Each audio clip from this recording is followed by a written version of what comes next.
billahi minash shaitani rajim. Bismillahir rahmanir rahim.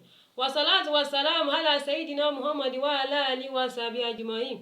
Mo kẹ́yìn ọmọ ìyá mi nínú ẹ̀sìn Islam. Assalamu alaikum wa rahmatullahi wa barakatuh. Ohun tí a fẹ́ bára wa sọ̀rọ̀ ní òwúrọ̀ yìí náà ní orin kíkọ nínú ẹ̀sìn Islam.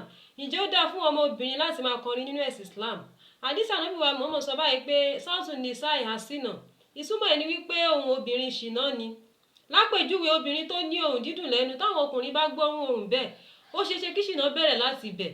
Yálà ó wà nílé ọkọ ni àbí kò sí nílé ọkọ.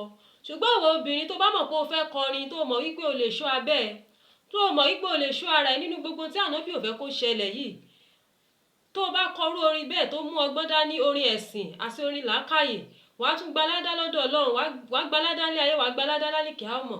Àmọ́ ìwọ obìnrin tó bá mọ̀ wípé kò ṣeé ṣe fún ẹ láti ṣọ́ abẹ́ ẹ, o ò lè kọrin láláì ṣe ṣìnà, yá gbé orin jù sílẹ̀.